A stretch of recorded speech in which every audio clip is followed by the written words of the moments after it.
I love the sense of community I get when I sing about something and people relate to it or it resonates with them. So that's a feeling of connection.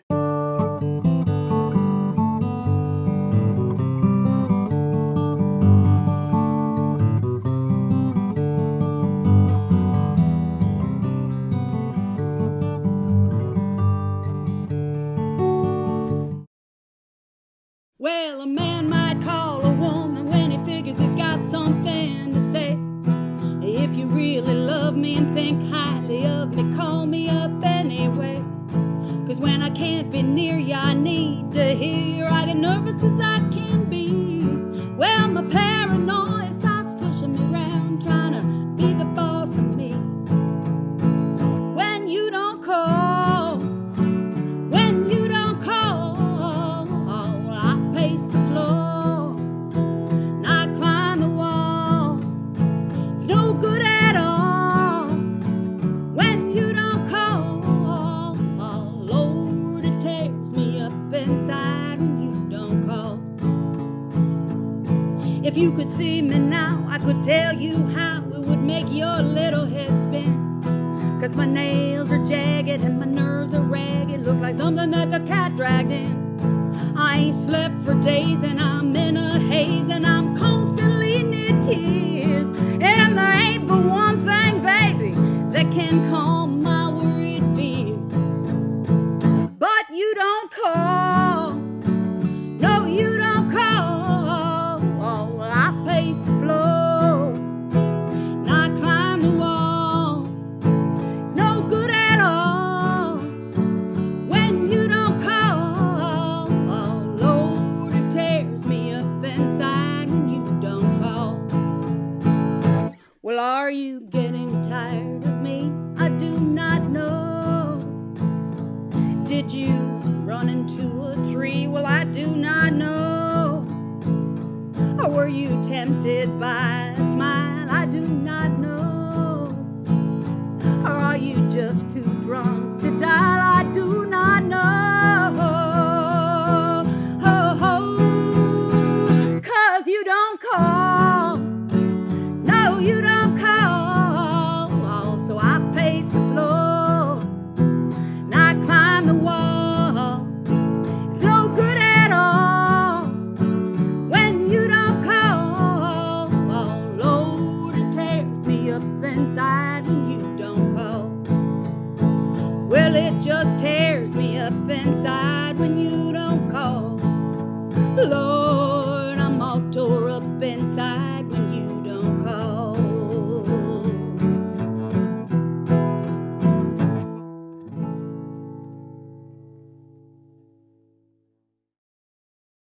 Thanks for coming, Kari. Thanks for having me. So songwriting, you can go 1,000 different ways about talking about this craft. The thing I want to hear today is why songwriting instead of something else? Well, to me, songwriting started out as a way to get people to listen to me. So I felt like in a family of creative people, that everybody was doing their own thing, and to have someone just sit down and listen to me. What I found is if I wrote a song, everybody'd sit down and actually focus on what I was saying, and that might have been the first time that happened for me. So that was just quite a hit of adrenaline to go, oh, power, people are listening to me. So that's how it started. Favorite thing, someone as a actually way, listens. Right, to actually be heard and to communicate an idea. And then as I got older, it more became about people empathizing. So I love the sense of community I get when I sing about something and people relate to it or it resonates with them. So that's a feeling of connection. Let's say, can you do that with poetry, with painting, with Well, expressing yourself? You could, and when I was young, I did want to be an artist. I went to an art school, did want to be an artist and have written lots of poetry. But for me, there's something about the combination of the two that creates a larger meaning. So it's more for me than just poetry or just art. It's together, it's a bigger thing. When you're writing a song, are you thinking about it being listened to as a recording, or are you seeing people's faces as you sing it, like you did when you were younger? Well, right now when I'm writing, what I really focus on is what I'm trying to say. So I'm really focused on what I'm trying to communicate. Yeah. And what I want to do is really hit the spot that really says exactly what the feeling is. So really precisely, and not that it can't be, has to be super serious. It doesn't, but it has to be really authentic and really precise for me. So that's what I'm looking for. Is so if I write a line and I go, oh, that's kind of it, but it doesn't exactly say. So I think, well, what is it I do when I feel like this? What is it I say when I feel like this? What exactly, so that people hopefully hear it. This is what I'm shooting for, is people hear it and go, oh, yeah, that happens to me. Or, oh, I felt that way. That's cool. Now, when you're thinking of something, when you approach a song, or when you write a song, is it melody first or lyrics first that becomes your vehicle for communicating what you wanted to do? That's interesting, and people ask that question a lot. Well, I think I do different things at different times, but I think I usually have some basic idea of what I want to communicate, and then often I'll look for a chord progression that kind of speaks to me about that idea, and I'll just start kind of scatting, kind of just singing along and kind of looking for a hook phrase or looking for something that really touches on exactly what I'm trying to say, and then go from there. And then the work really begins. That's when the craft starts coming in. Oh, that's interesting. I can relate to that. Your chord progression is your emotional template. Right. And there, maybe a dozen or so, depending on your range. I don't know. I'll think I've got them all, and then a band member will come in and go, oh, you can invert all the chords and do it this way or that way, and they'll teach me something new. And that'll be 3 or 4 songs right there, because that'll remind me of something emotional. Yeah. And then and then you, as you plate in the lyrics, how important is it to you to have a goal for your message in hand before you reach the end, before you begin the journey? Well, I think I have a basic idea, but I think part of writing is the process of delving in deeper. So you're digging deeper about what is that emotion. So I have to think. So I'm talking about, for instance, I have a song about feeling like I'm comparing myself too much to others. So in that song, I had to think, well, what do I do to compare when I'm comparing myself? How do I feel? What do I do physically? Do I walk away? Do I move a certain way? What do I think? What are my actual thoughts? And I try to incorporate that into the song so that it really is telling precisely that moment in time and that emotion that I'm hoping other people have felt too. Where did that song begin? Probably from listening to somebody and thinking, wow, I could never sing like that. And that's the way a good singer would sing, like that. And then thinking, wait a minute, kind of calling myself on it and going, wait a minute, then how could that singer also be great and that singer also be great? And so starting to realize that a lot of artists, when you compare yourself to others, that's, really the beginning of the end for your ego, because you're really doing what you do. And so the lesson is to let that go and do what you do. What's one of your favorite songs? And where did it come from? And could you My see it favorite as a poem? songs that I wrote, or you mean? No, one that you wrote. And could you see it as That's something really else? rough, because my favorite songs are usually ones that I've written more recently. Of course. Because like any songwriter. Exactly. So I have one now that's called "You're the One for Me." That's probably my favorite one, and that's about the negative aspects of a relationship and why the person, despite negative influences, is still the one for you.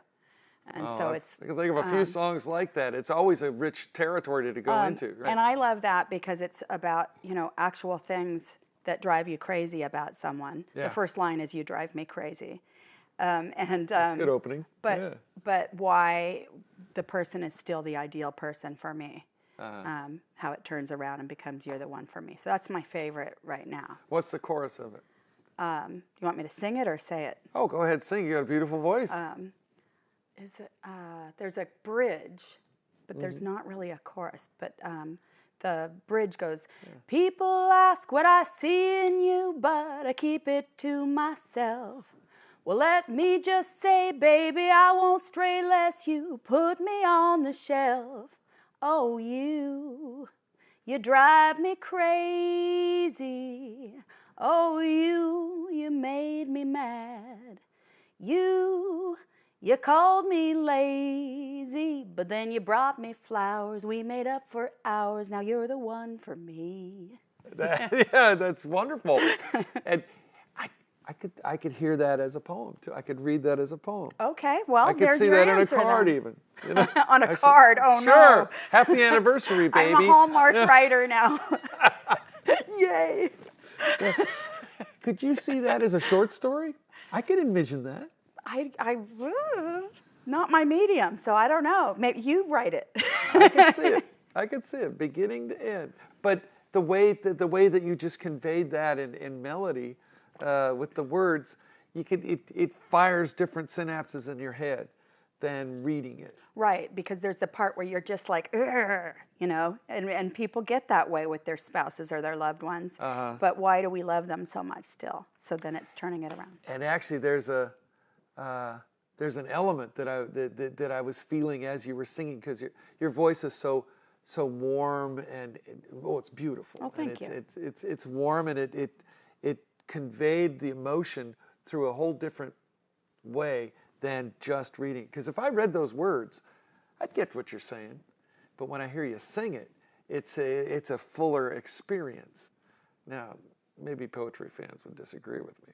I don't know. We'll have to see if they weigh in, right? Yeah, we will. Now, can you envision that as something that you would draw? Because I could see a painting that would kind of get that point across. I can see that, but my drawing, unfortunately, kind of stagnated at about 7th grade when I went to art school. So when I draw now, it still kind of looks like my 7th grade drawings. So was it good 7th grade drawing? Yeah, you know, for a 12-year-old, you know, that was good. But now when you know, at my age, it's probably not so much. You know? Yeah.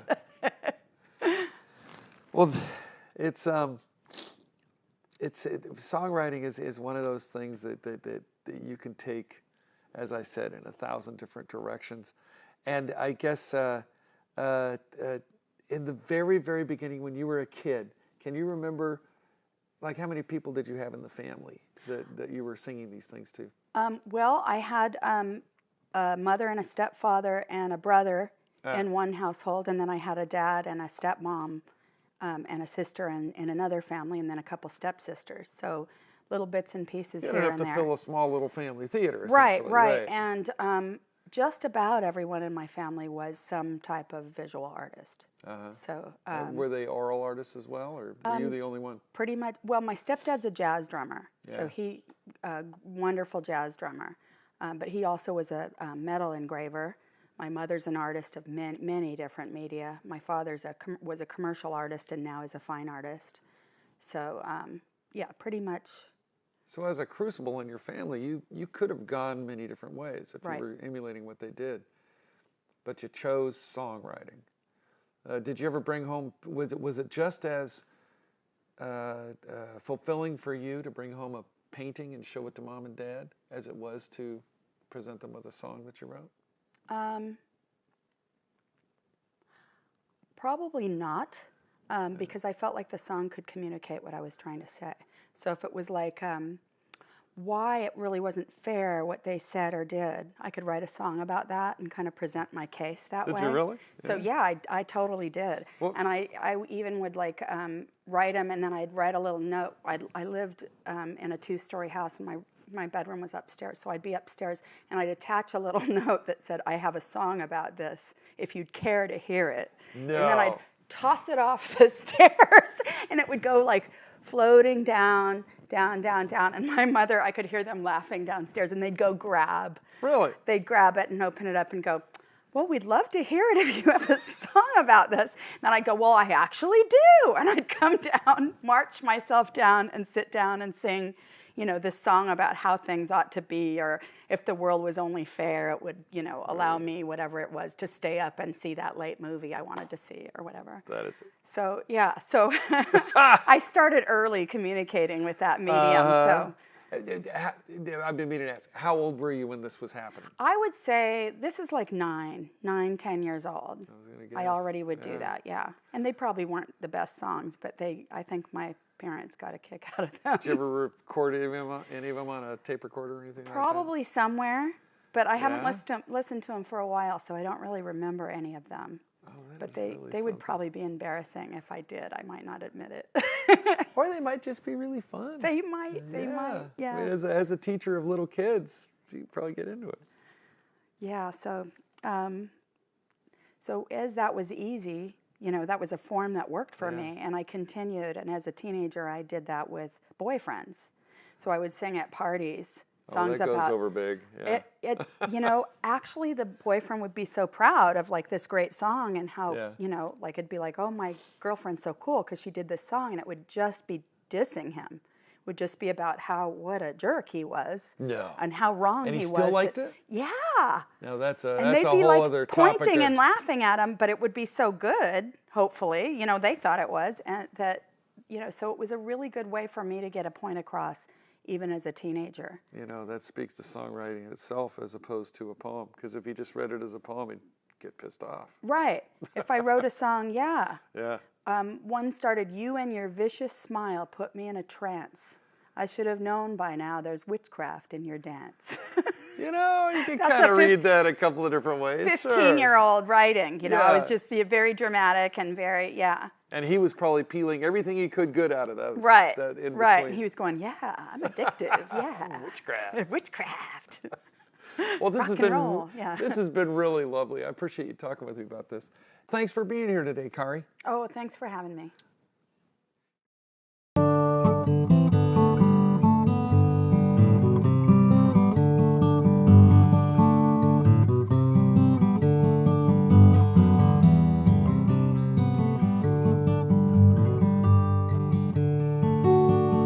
I'm moving to Mars.